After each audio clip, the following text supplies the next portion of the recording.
আসসালামু আলাইকুম, আমি ডাক্তার খালেদ হাসান মিলু। আমাদের মামুনির নাম কি বলো তো? দিব এই বাবা জাকি। আচ্ছা, তাহলে আমাদের এই যে ছোট্ট বাবুর আমরা বগলে একটা সোয়েলিং দেখতে পাচ্ছি। বগলের সোয়েলিং আমি যদি একটু জিজ্ঞেস করি, আপনি একটু বলেন যে এর ফোলাটা কতদিন ধরে? আড়াই বছর ধরে ফোলাটা। হ্যাঁ, তো এই যে ফোলাটা, এই ফোলাটা প্রথমে একদম ছোট ছিল না? হ্যাঁ, একদম মার্বেলের মতো। তারপরে ঘা হবে, হ্যাঁ, বা ফোড়া, আপনি এইরকম মনে করছেন? হ্যাঁ হ্যাঁ, পুরো ডাক্তারের কাছে ওর আব্বু নিয়ে গেল, নিয়ে যাবার আবার ওষুধ নিয়ে আসছে। তারপর নিয়ে আসার পরে ওই খাওয়াইছি, কিন্তু কমে না। কিন্তু ব্যথাও করে না। আচ্ছা আচ্ছা, ঠিক আছে।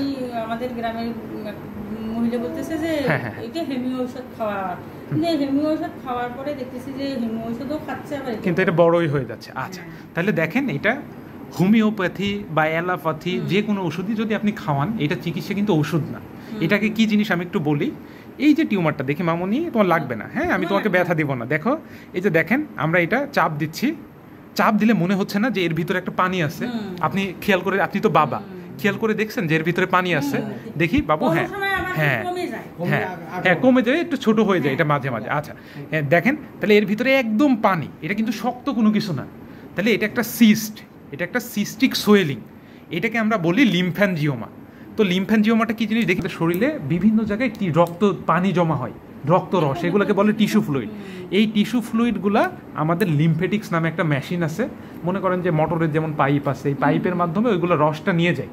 তো কি হয়েছে যে আমি যদি একটু বাবু দেখাও, এটা একটু দেখাও, এই যে মনে করেন যে এটা একটা ছবি, আমি যদি একটু ছবি আঁকাই, হ্যাঁ একটু ছবি আঁকাই আপনাদের বোঝাই যে এইটা হচ্ছে একটা মানুষ, হ্যাঁ এটা মনে করেন যে একটা মানুষ, এটা ওর বগল, এই বগল থেকে কিছু লিম্ফেটিক্স আসে, হ্যাঁ এইরকম পাইপের মতো। তো পাইপের মতো এই গোড়ায় যদি কোনো কারণবশত ব্লক হয়ে যায়, তাহলে এখান থেকে যত পানিগুলো আসতেছে শরীরে, এই পানিটা এখানে জমা হবে, জমা হলে এই জায়গাটা একদম বড় হয়ে যাবে।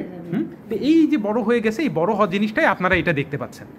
তাহলে এটাকে বলে লিম্ফ্যানজিওমা। এর ভিতরে জাস্ট টিস্যু ফ্লুইড আছে, পানি আছে, এবং এটা দেখেন বডি থেকে একদম হচ্ছে সেপারেটেড, আলাদা, হ্যাঁ বডি থেকে একদম সেপারেটেড। এবং এটা কি, এটা হচ্ছে বডি থেকে একদম সেপারেটেড, এবং এটা একদম নন ক্যান্সারাস।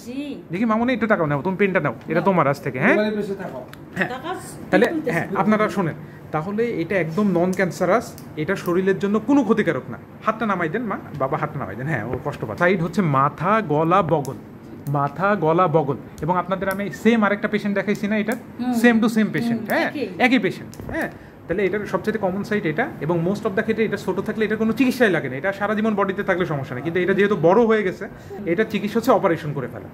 হ্যাঁ, অপারেশন করে ফেলে। এই অপারেশনের একটু ঝুঁকি আছে যে কি, এটা অপারেশন করার পরে আবার হয়, তাহলে আবার অপারেশন করা যাবে। যদি আমরা কমপ্লিটলি স্যাকটাকে বের করে ফেলি, ইনশাল্লাহ আর হবে না। তাহলে এটা একদম নন ক্যান্সারাস, এটা বিনাইন, এটা নিয়ে ভয়ের কোনো কিছু নাই। মামুনি তুমি একটু তাকাও, তাহলে তুমি আজ থেকে কোনো ভয় পাবা? বলো না, দেখি আমার হাতের সাথে হাত দাও, হাত মিলাও, এমন করো, হ্যাঁ ভেরি গুড, ঠিক আছে। তাহলে এটা জাস্ট লিম্ফেটিক অবস্ট্রাকশনের কারণে। এটা ও যদি বড় মানুষ হতো তাহলে এটার অপারেশন আমরা করতাম, কিন্তু ও যেহেতু ছোট মানুষ, এটার অপারেশন শিশু সার্জন। আপনারা অনেক দূর থেকে আসছেন, কোথা থেকে আসছেন একটু বলেন? নীলফামারী থেকে। আমাদের এই যে মায়ের কাছে শুনি যে আমার খোঁজ পেলেন কিভাবে? আমার খোঁজ পাইছি, এক ডাক্তার বলছে, আর আপনাদের নীলফামারীর ওখানকার ডাক্তার মানে আমার কথা বলছে, আপনার নাম বলছে, আর ফেসবুক ফ্রেন্ড থেকে আপনার স্পিক এবং আচ্ছা আচ্ছা নাম্বারটা ম্যানেজ করছে। আচ্ছা আচ্ছা, তো যেই ভাই বলছে ওই ভাইকে মন থেকে হচ্ছে আমার জন্য, ভাইয়ের জন্য দোয়া। আর আপনারা তো বুঝতে পারছেন, আপনারা তো এটা নিয়ে অনেক ভয় পাইছিলেন না, অনেকে অনেক উল্টা পাল্টা, মানে এই বাচ্চাটার জন্য আমাদের মনে কোনো শান্তি নেই। আরে আল্লাহ, ভারত সহ নিয়ে যাইতে, মানে আমি বলছি যে ভারতে নিয়ে যাইতে চাইছিলেন, যেখানে আগে দেখিয়ে আসি, তারপরে ওই যে ক্যান্সার টেন্সারে অনেক কিছু, অনেক লোক ভয় দেখায়। হ্যাঁ, তাহলে মামুনি সারারাত্রি ওর আব্বুই কান্না করি আসি। আল্লাহ, আচ্ছা এটা তাহলে কোনো কিছু না, হ্যাঁ এটা জাস্ট একটা কাটতে হবে, কাটে গল স্যাকটা বের করে নিতে হবে, ও কোনো টের পাবে না, কোনো ব্যথা পাবে না, ছোট্ট অপারেশন।